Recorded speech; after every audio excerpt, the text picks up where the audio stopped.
نحمدہ ونصلی علی رسولہ الامین المتین الحنین الکریم الرؤوف الرحیم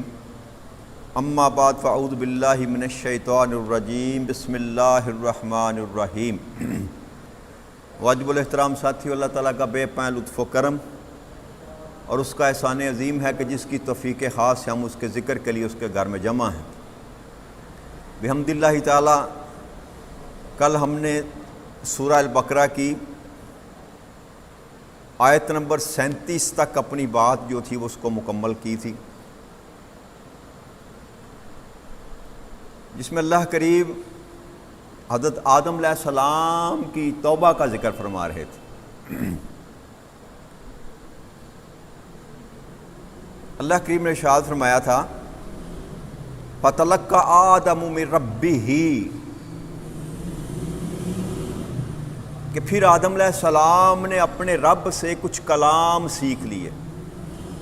چند کلمات سیکھ لیے۔ فتاب علیہ، پس اللہ نے ان کی توبہ قبول فرما لی۔ انہ هو التواب الرحیم، اور بے شک وہی بہت توبہ قبول کرنے والا ہے۔ توبہ کا مطلب میرے بھائی ہوتا ہے رجوع کرنا۔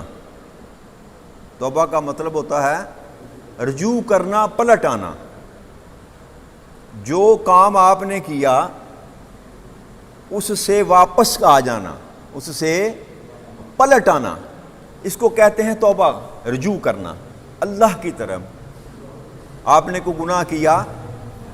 آپ کو ندامت ہوئی، تو آپ اللہ کی بارگاہ کی طرف لوٹ آئے اور اللہ سے معافی مانگ لی کہ مولا مجھ سے غلطی ہو گئی، تو معاف کرنے والا ہے، ہمیں معاف فرما دے۔ اس کو توبہ کہتے ہیں، اس کو توبہ کہتے ہیں۔ تو جب آدم علیہ السلام نے یہ کہا رب کریم سے کہ مولا کریم ہم نے اپنی جانوں پر ظلم کر لیا، اور اگر تو نے رحم فرما کر ہمیں نہ بخشا تو ہم یقیناً جو ہے نا نقصان اٹھانے والوں میں سے ہو جائیں گے۔ حاکم طبرانی اور ابو نعیم اور بہقی نے حضرت علی کرم اللہ وجہ الکریم کی ایک جو نا روایت بیان کی ہے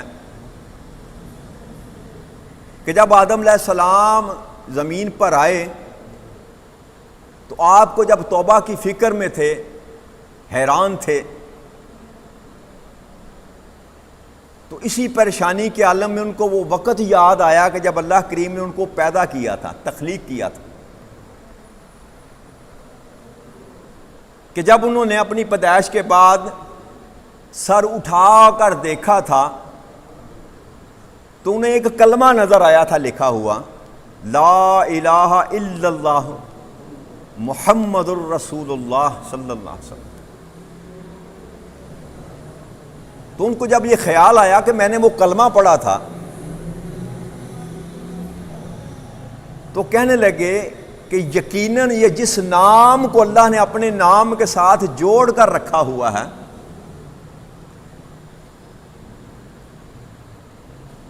اللہ کریم سے ان سے بہت محبت ہوگی، تبھی تو اپنے نام کے ساتھ جوڑ کر کلمے کو آپ کبھی پڑھیں نا، لا الہ الا اللہ، اور اللہ کے ساتھ متصلاً آتا ہے محمد صلی اللہ علیہ وسلم۔ اللہ اور محمد کے درمیان کوئی فاصلہ نہیں ہے، لا الہ الا اللہ محمد رسول اللہ صلی اللہ علیہ وسلم۔ تو آدم علیہ السلام نے جب یہ دیکھا تو یہ روایت میں آتا ہے کہ انہوں نے اپنی اس دعا کے ساتھ یہ الفاظ بھی کہے کہ اسألوک بحق محمد ان تغفر لی، اے مولا کہ اس ذات حق محمد کے صدقے مجھے معاف کر دے، جس کا نام تو نے اپنے نام کے ساتھ جوڑ کر رکھا۔ اور پھر اسی بات کو ابن منذر نے بیان فرمایا ہے تفسیر خزائن العرفان میں، سورہ بقرہ کی تفسیر خزائن العرفان میں، کہ انہوں نے یہ کلمات بھی ساتھ ادا فرمائے حضرت آدم علیہ السلام نے کہ اللہم انی اسألک بجاہ محمد عبدک وکرامتہ علیک ان تغفر لی خطیئتی، کیا رب کریم وہ جو تیرا بندہ خاص ہے نا محمد رسول اللہ صلی اللہ علیہ وسلم، اس کی جاہ و مرتبہ کی طفیل میں ان کی بزرگی کے صدقے جو تیرے دربار میں ان کو حاصل ہے، میں تجھ سے دعا کرتا ہوں کہ رب کریم میرے گناہوں کو بخش دے، میرے گناہوں کو بخش دے۔ میں نے کل بھی عرض کی تھی نا کہ جب آدم علیہ السلام کہہ رہے ہیں نا میرے گناہ بخش دے، اس کا مطلب یہ نہیں تھا کہ وہ گناہ گار تھے، یہ بندگی کا تقاضا تھا کہ وہ اپنے آپ کو گناہ گار کہہ رہے تھے، ورنہ نبی گناہوں سے پاک ہوتا، یاد رکھیے نبی گناہوں سے، نبی خود تو کہہ سکتا ہے، آقا کریم صلی اللہ علیہ وسلم ارشاد فرمایا کرتے تھے کہ میں دن میں 100 مرتبہ استغفر اللہ کر اللہ سے مغفرت مانگتا ہوں، اللہ سے معافی مانگتا ہوں، حالانکہ وہ معصوم تھے۔ تو آپ اگر 100 دفعہ دن میں معافی مانگتے تھے تو اس کا مطلب یہ نہیں تھا کہ آپ نے استغفر اللہ نعوذ باللہ کو گناہ کر بیٹھے تھے، یہ بندگی کا تقاضا تھا، یہ بندگی کا تقاضا تھا کہ بس اس کے سامنے عزت و نیازی پیش کرتے ہیں کہ مولا میں ہے ہی گناہ گار، گناہ کرے بندہ یا میرے بھائیوں نہ کرے، بس اپنے آپ کو اس کے سامنے گناہ گار کر کے ہی پیش کرے، کیونکہ انسان کا ہر ایک سانس جو ہے نا یاد رکھیے گا گناہ کے بغیر نہیں گزرتا۔ اگر اللہ کریم گرفت کرنے پر آ جائے نا تو ہمارا ہر اٹھایا ہوا قدم ہمارا گناہ شامل ہو جائے، لیکن وہ تو پروردگار ہے نا، غفور الرحیم ہے، تو بندہ جب بھی اللہ کے سامنے پیش ہو ایسے ہی پیش ہو جیسے میں گناہ گار ہوں، تو یہ سنت ہے، یہ سنت ہے انبیاء کرام۔ تو آپ نے فرمایا کہ مولا اس ذات کے صدقے میرے گناہ معاف فرما۔ تو اللہ کریم نے اس جیسے ہی انہوں نے وسیلہ محمد صلی اللہ علیہ وسلم پیش کیا، اللہ کریم نے آپ کی توبہ کو قبول فرما لی، آپ کی توبہ کو قبول فرما لی۔ اسی روایت کو حضرت عمر بن خطاب رضی اللہ تعالیٰ فرماتے ہیں، اور یہ مستدرک میں بھی ہے، موجم موسط کبیر میں ہے، موجم اوسط میں ہے، کئی کتب میں ڈیر لگا ہو، یہ جو ان کی ترتیب ہے نا کتابوں کی، ایک کتاب میں نہیں درجنوں کتابوں میں، حدیث کی کتابوں میں یہ نقل کی گئی حدیث مبارک، جو سیدنا عمر بن خطاب رضی اللہ تعالیٰ نے فرمایا کہ آقا نے خود فرمایا، آقا نے یہ بیان فرمایا کہ آقا کریم صلی اللہ علیہ وسلم نے ارشاد فرمایا کہ جب حضرت آدم علیہ السلام سے وہ لغزش ہوئی نا تو آپ کو زمین پر بھیجا گیا، تو انہوں نے اللہ کے حضور عرض کی کیا میرے پروردگار مجھے حضرت محمد صلی اللہ علیہ وسلم کے وسیلہ سے میں دعا کرتا ہوں تو مجھے بخش دے۔ اب یہ بات خود حضور بیان فرما رہے ہیں اپنے صحابہ کو کہ آدم علیہ السلام نے میرا نام لے کر اللہ سے توبہ کی تھی، دعا مانگی تھی، تو اللہ نے فرمایا کہ آدم تو نے محمد صلی اللہ علیہ وسلم کو کیسے جان لیا، تم کیسے جانتے ہو، جب کہ ابھی تک تو وہ دنیا میں تشریف ہی نہیں لائے، پہلے انسان تو آدم علیہ السلام تھے نا، پہلے انسان تھے، تو آپ نے کیسے جان لیا؟ تو حضرت آدم علیہ السلام نے فرمایا کیا میرے رب جب تو نے مجھے اپنے دست قدرت سے پیدا فرمایا تھا نا اور اپنی روح خاص مجھ میں پھونکی تھی، مجھے زندگی عطا کی تھی، تو میں نے جب سر اٹھا کر دیکھا تھا تو قوائم عرش پر لا الہ الا اللہ کے ساتھ محمد رسول اللہ لکھا ہوا میں نے پڑھا تھا، تو میں جان گیا تھا کہ جو نام تو نے اپنے نام مبارک کے ساتھ لگا رکھا ہے وہ بہت ہی پاک نام ہے، وہ تیری محبوب مخلوق میں تجھے وہ سب سے زیادہ محبوب ہے۔ تو اللہ نے فرمایا ہاں آدم ایسے ہی بات ہے، تو نے سچ کہا، تو نے سچ کہا، بے شک وہ ساری مخلوق میں مجھے سب سے زیادہ محبوب ترین ہے، مجھے سب سے زیادہ محبوب ترین ہے، اور تو نے ان کا وسیلہ دے کر مجھ سے دعا کی تو میں ضرور تیری مغفرت کر دوں گا، میں تیری ضرور مغفرت کر دوں گا۔ اور یہ بھی فرمایا ساتھ کہ اگر میں ذات محمد کو صلی اللہ علیہ وسلم کو پیدا نہ فرماتا تو اے آدم میں تجھے بھی پیدا نہ فرماتا، میں تو وجہ تخلیق کائنات جو ہے نا یاد رکھیے گا وہ ذات مصطفیٰ ہے صلی اللہ علیہ وسلم، وجہ تخلیق جب رب نے یہ چاہا کہ میری پہچان ہو، میری پہچان ہو، تو نور محمد کو پیدا فرمایا، نور محمد کو پیدا فرمایا صلی اللہ علیہ وسلم۔ اور جب یہ چاہا کہ نور محمد کی پہچان ہو تو پھر ساری کائناتوں کو وجود میں لے کر آیا کہ اب میں اپنا محبوب دنیا کو بھی تو دکھاؤں نا، جو میں نے اپنا محبوب بنایا ہے اس کو دنیا کو دکھانے کے لیے پھر دنیا کو تخلیق کیا، دنیا کو۔ اور یہ اللہ نے جو انعام یاد کرایا نا انسان کو کہ میں نے تجھ پر سب سے بڑا جو انعام کیا ہے وہ کیا کیا ہے کہ اپنے محبوب کو تم میں بھیجا، اپنی ذات سے جدا کر کے۔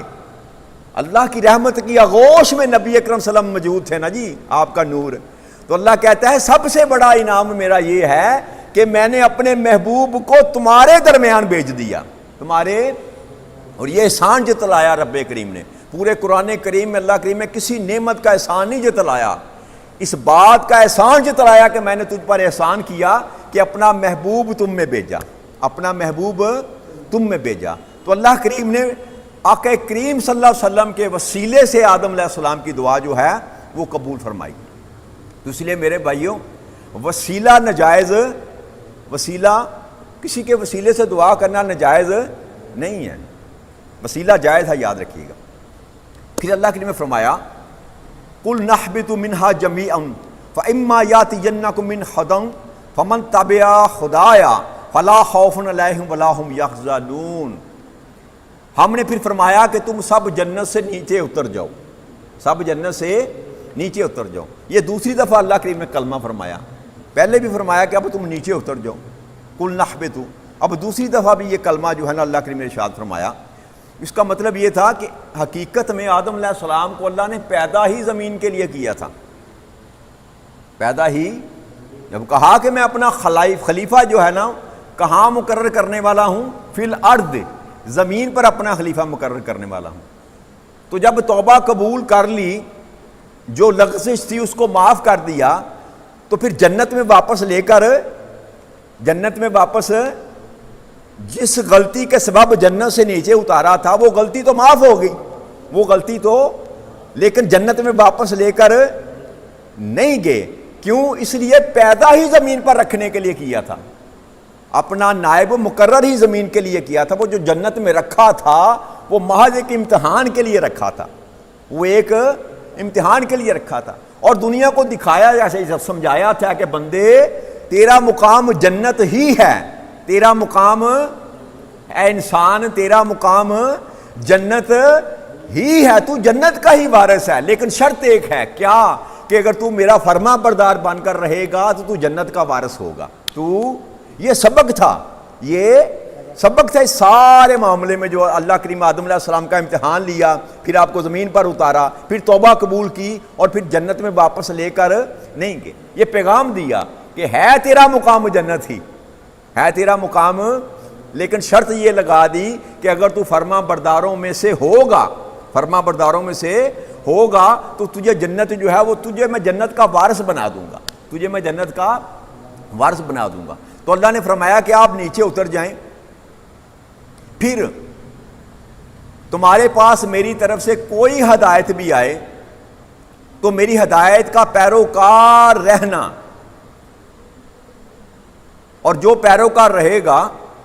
اسے نہ کوئی اندیشہ ہوگا نہ کوئی غم ہوگا۔ تو ساتھ ہی یہ بھی فرما دیا کہ آدم اب تو زمین پر چلا جا،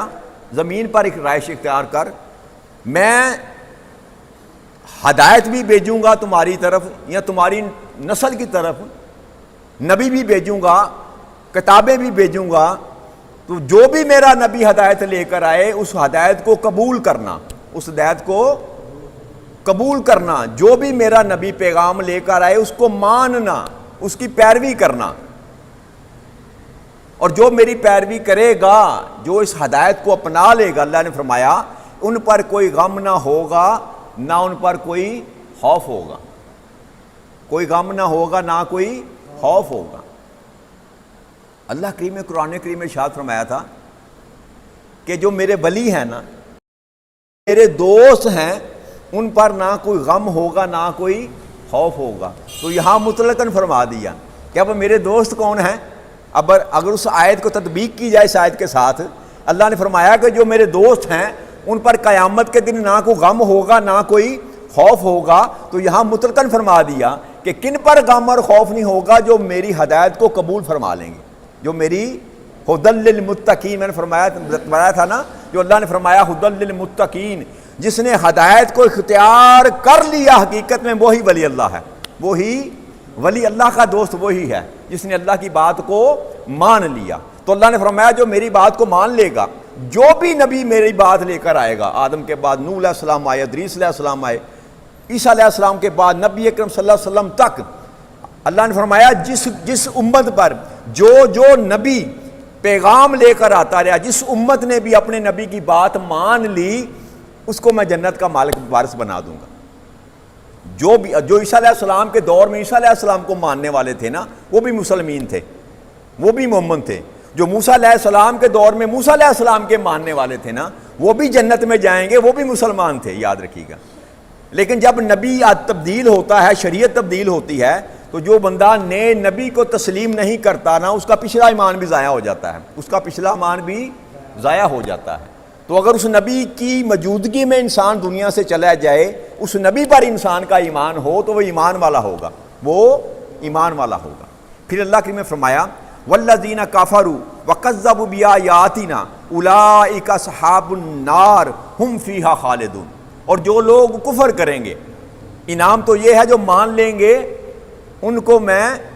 جنت میں داخل فرماؤں گا اور کوئی خوف اور غم ان کو نہیں ہوگا، اور جو لوگ انکار کر دیں گے اور ہم میری آیتوں کو جھٹلا دیں گے، میری آیتوں کو جھٹلا دیں گے کہ میری جو نشانیاں ان کی طرف آئیں گی ان کو جھٹلا دیں گے،